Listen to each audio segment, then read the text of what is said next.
चला, good morning मुलांनो. Good morning. Last पिरियडला आपण स्टेशनरी वेव्हचं इक्वेशन पाहिलं होतं. आज पुढे जाऊ, काही डेफिनेशन्स घेऊ आणि एखादं डेरिव्हेशन्स किंवा दुसरं डेरिव्हेशन झाला ॲडजस्ट तर ठीक आहे. पहिलं डेफिनेशन येईल free vibration. The free vibration म्हणजे एखादी बॉडी आहे, यावर आपण एक्सटर्नल फोर्स आपण अप्लाय केला. एक्सटर्नल फोर्स अप्लाय केला, बॉडी रिलीज केली, बॉडी ऑसिलेट होते विथ इट्स नॅचरल फ्रिक्वेन्सी, आपल्या नॅचरल फ्रिक्वेन्सीनुसार. अशा प्रकारच्या व्हायब्रेशनला आपण फ्री व्हायब्रेशन असं म्हटलेलं. दुसरी डेफिनेशन येईल फोर्स व्हायब्रेशन. फोर्स व्हायब्रेशन एखाद्या बॉडीवर एक्सटर्नल पिरियॉडिक फोर्स आपण अप्लाय केला. कोणता फोर्स? External periodic force. ठीक आहे. बॉडी व्हायब्रेट होते with its frequency. With its frequency ती झाली आपली नॅचरल फ्रिक्वेन्सी. आता एक्सटर्नल पिरियॉडिक फोर्सची फ्रिक्वेन्सी आणि बॉडीची नॅचरल फ्रिक्वेन्सी यांच्यामध्ये असलेला डिफरन्स, हा डिफरन्स कमी असेल, बरोबर आहे, तर ॲम्प्लिट्यूड ही मॅक्झिमम असते. ॲम्प्लिट्यूड काय असेल? मॅक्झिमम अँड वाईस वर्सा.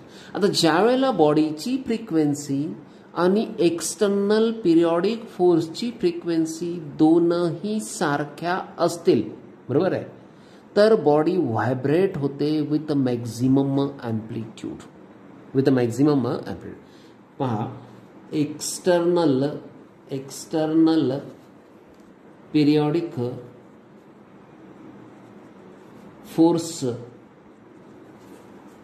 Frequency and natural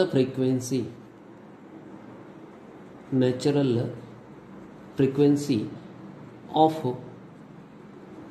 vibrating body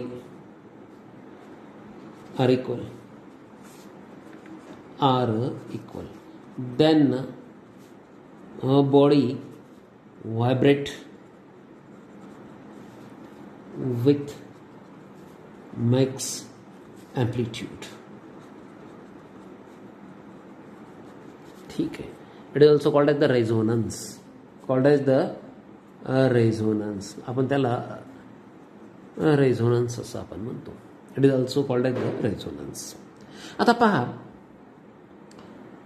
जर फ्रिक्वेन्सी आणि amplitude continuously goes on decreasing, एखाद्या व्हायब्रेट होणाऱ्या बॉडीची amplitude continuously goes on decreasing, amplitude सारखी वाढ आहे, एनर्जी ही कंटिन्युअसली कमी होत आहे, अशा प्रकारच्या व्हायब्रेशनला आपण डॅम्प व्हायब्रेशन किंवा डॅम्प ऑसिलेशन असं म्हणतो.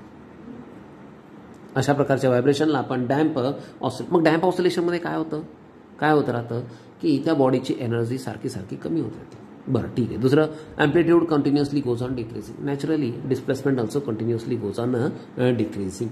त्याला आपण डॅम्प व्हायब्रेशन असं आपण म्हणतो. मित्रांनो, तिसरं असं आहे, महत्वाची डेफिनेशन आहे ती तुमचं एंड करेक्शन.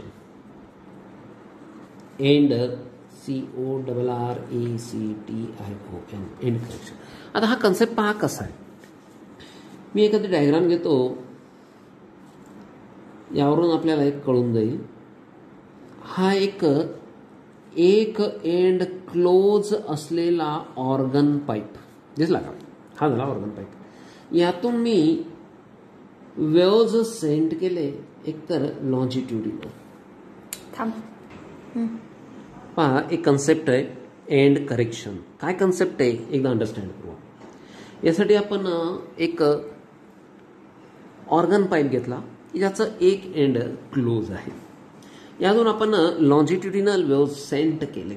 हा झाला इन्सिडेंट वेव्ह, ही झाली रिफ्लेक्टेड वेव्ह, ही झाली इन्सिडेंट, ही झाली रिफ्लेक्टेड वेव्ह. ठीक आहे. इथे मीडियमचे particles are not oscillate freely to form nodes. इथे नोड तयार होतो क्लोज एंडला. इथे ओपन एंडच्या बियॉन्ड लिटिल डिस्टन्स इट, ठीक आहे, मीडियमचे particles are free to oscillate. तिथे तयार होतो अँटीनोड. अँटीनोड हा एक्झॅक्टली ओपन एंडवर तयार होत नाही, जस्ट लिटिल बियॉन्ड इट असं तयार होत होतं. हे जे डिस्टन्स आहे it is also called as the end correction.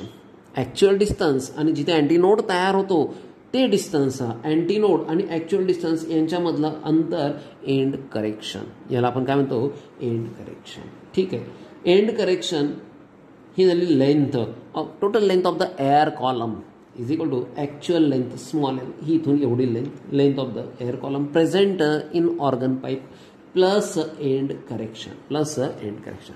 Actually end correction E is equal to 0.3 D. D म्हणजे काय, diameter of the tube. D म्हणजे काय, डायमीटर ऑफ द ट्यूब. ट्यूबच्या डायमीटरच्या 0.3 टाइम्स हे असेल एंड करेक्शन. जर एखादा पाईप त्याचे दोनही एंड्स हे ओपन असतील, असा पाईप असेल समजा हा, बरोबर आहे, अशी ही डायग्राम काढू आपण. Now here both ends are open. इथे एक अँटीनोड तयार झाला, इथे एक अँटीनोड्स तयार झाला. तर इथं एल इज इक्वल टू, ठीक आहे, capital L, total length is equal to length of air column plus, ठीक आहे, टॉईस ऑफ ईची किंमत आहे 0.3 डी. 0.3. मुलांनो, एक नवीन आर्टिकल पाहू आपण. Vibration of air column through a pipe. Vibration of air column through a pipe having one end close. हा एक ऑर्गन पाईप आहे, याचं वन एंड हे क्लोज आहे. यातून होणारे व्हायब्रेशन आपण स्टडी करू पाहू. ओके.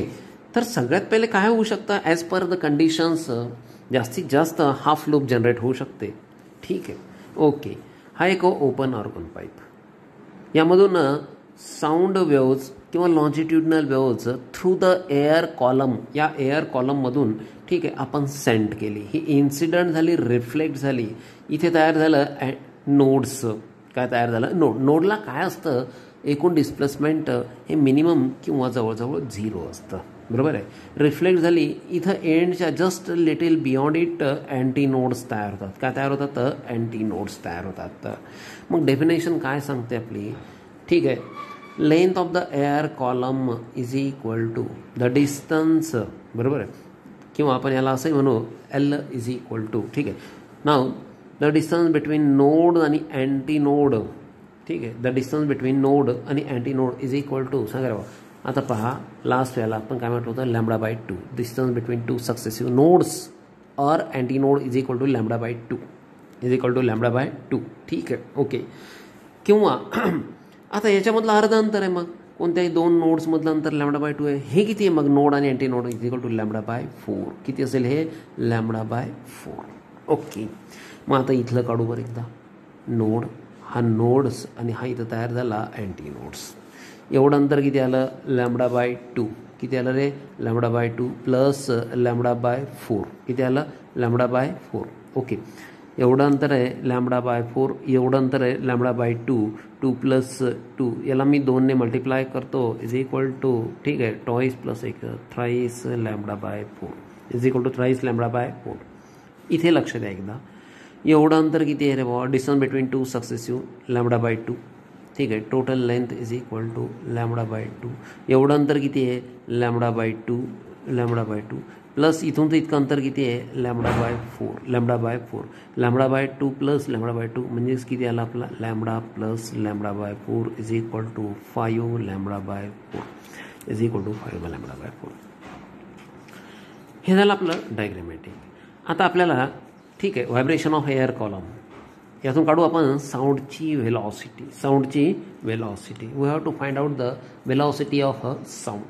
आता in the first mode, in first mode of vibration, in the first mode of vibration, या मोडमध्ये, पहिल्या मोडमध्ये, ठीक आहे, L is equal to lambda by 4. L is equal to lambda by 4. Lambda is equal to 4L. ठीक है. Velocity of the sound is equal to V is equal to N into lambda. V is equal to N into lambda.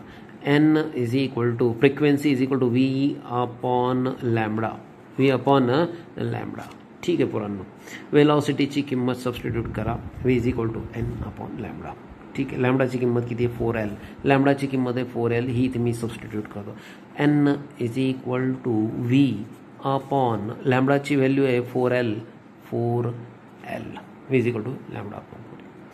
याला असंही करता येईल. V upon 4 into ब्रॅकेटमध्ये. ठीक आहे. Into ब्रॅकेटमध्ये end correction small l plus E. Okay. तर मित्रांनो ही झाली सर्वात कमी फ्रिक्वेन्सी. ही झाली आपली सगळ्यात कमी फ्रिक्वेन्सी. एअर कॉलम या मिनिमम फ्रिक्वेन्सीने व्हायब्रेट होऊ शकतो. It is also called as the fundamental frequency, lowest frequency. बरोबर आहे. ही झाली फंडामेंटल फ्रिक्वेन्सी. किंवा यापेक्षा हायर फ्रिक्वेन्सी जी असेल त्याला ओव्हरटोन असं म्हणतात. बरोबर आहे. ठीक आहे. Integral multiple of the fundamental frequency is also called as the harmonics. बरोबर आहे. मग हा झाला आपला फर्स्ट हार्मोनिक्स. ठीक आहे. Integral multiple of the fundamental frequency is also called as the harmonics. या हार्मोनिक्सपेक्षा जी हायर फ्रिक्वेन्सी असेल याला ओव्हरटोन असं आपण म्हणतो. It is also called as the overtone. पहा पुढे. इन सेकंड मोड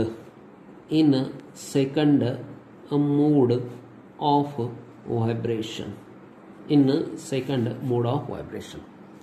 आता सेकंड मोडमध्ये आपण असं पाहू, एक कंप्लीट लूप आणि एक कंप्लीट लूप आणि दुसरी हाफ लूप जनरेट झाली. पुन्हा एकदा length of the air column आपण फाइंड आउट करू.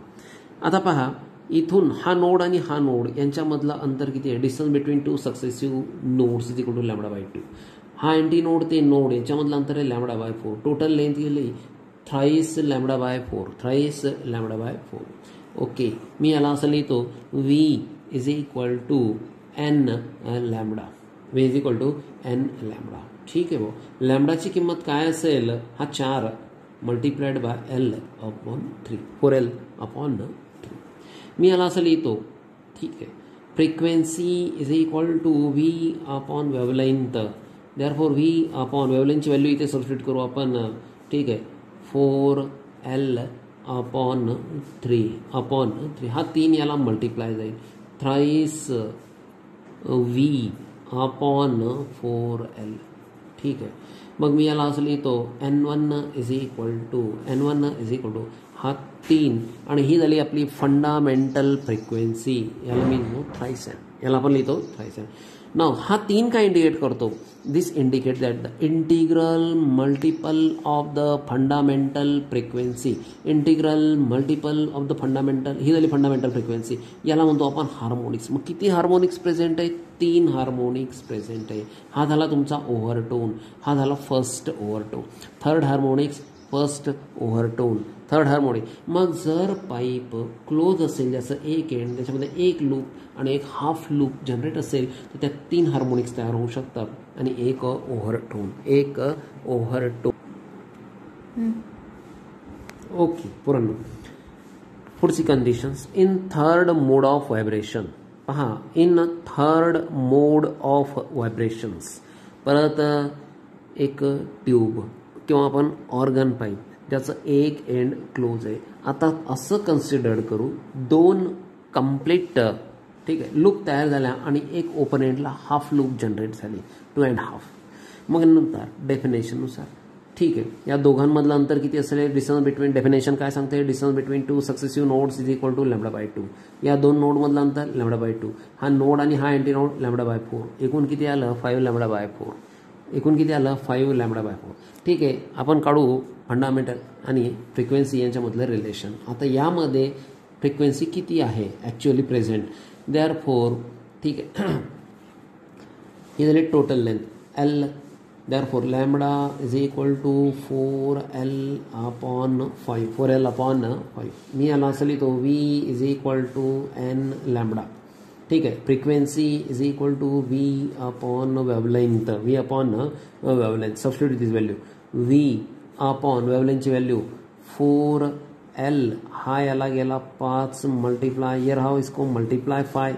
ठीक है. V upon 4L काय इंडिकेट करतं? Now it indicates the fundamental frequency. ठीक है. Now therefore 5N N is equal to V upon 4L. ठीक आहे. V upon 4. याचा अर्थ काय? नाव 5 हा काय इंडिकेट करतो? हा झाला इंटिग्रल मल्टिपल कोणाचा? फंडामेंटल फ्रिक्वेन्सीचा. कोणाचा? Fundamental frequency. काय म्हणतो आपण त्याला? हार्मोनिक्स. मग किती हार्मोनिक्स प्रेझेंट आहे? 5 हार्मोनिक्स. ओव्हरटोन किती आहेत? 2. ओव्हरटोन हे हार्मोनिक्सपेक्षा जास्त असतात. बरोबर. Higher frequency. बरोबर आहे. Okay. Higher the fundamental frequency. मग किती हार्मोनिक्स आहेत? 5 हार्मोनिक्स. किती ओव्हरटोन आहेत? 2 ओव्हरटोन. एन म्हणजे काय? Fundamental frequency. मुलांनो पाहता N1 म्हणजे किती होतं? 3 हार्मोनिक्स. फंडामेंटल फ्रिक्वेन्सी किती आहे? V upon twice 4L. बरोबर आहे. V upon 4L. नंतर किती आलं? Thrice N. नंतर किती आलं? 5. मग याच्यावरून काय लक्षात आलं?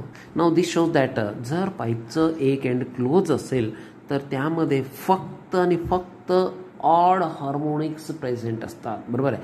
अ pipe having one end is close. जसं एक एंड काय आहे? क्लोज असे. Now only odd harmonics are present in it. बरोबर आहे. त्यामध्ये ऑड हार्मोनिक्स काय असतात? प्रेझेंट असतात. ओके. आता पाहू आपण नेक्स्ट पिरियडला की pipe having both ends are open. Pipe having both ends are open. असं आपण दोनही एंड्स काय असतील? ओपन असेल. ओके. Bye bye.